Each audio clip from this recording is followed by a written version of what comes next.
We feel we know Jane Austen through her novels.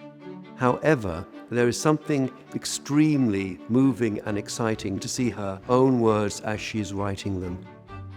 We hope that visitors will focus on the courage and the persistence that were required for Austen to see her novels in print, and that viewers themselves will take courage from this inspiring story of a woman who wrote novels in which more ordinary women achieved great happiness.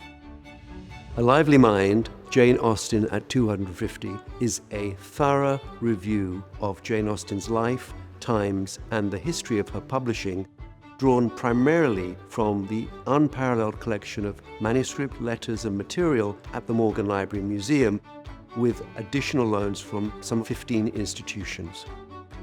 Jane Austen is not the earliest English woman novelist, but through some magic of her combination of humor and seriousness and beautiful language, she is the author more than any other who continues to be read, responded to, and adapted.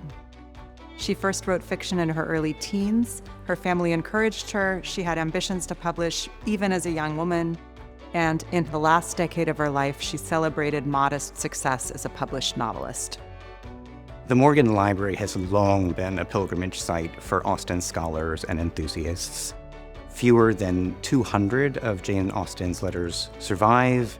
The Morgan's collection holds nearly a third of them. J.P. Morgan's son, Jack Morgan, first began acquiring Austen letters and actively sought Austen manuscripts in the 1920s.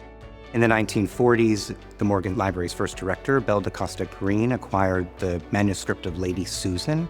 This is a novella that is the only complete surviving draft of an Austen work in existence. And of course, Alberta Burke's collection bequest in 1975 added more significant literary letters and manuscripts to that collection. We know that Jane Austen had exquisite literary style, but the fact that she was very interested in fashion and was elegant in her personal style is something that comes across through fashion plates, through a silk police coat in a reproduction, and an original turquoise and gold ring passed down in the family from Jane.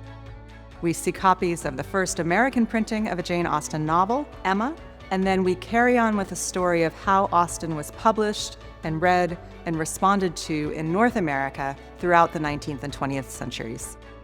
Jane Austen is one of the keenest observers of human nature. The settings might have changed, but the foibles of human nature haven't. What Jane Austen allows us to discover is who we are, just as her heroines work to discover who they are and who they wish to be. She put women's experiences at the center of all of her novels, and she focused on the kind of everyday events and everyday emotions that are recognizable to all of us across geography and across time.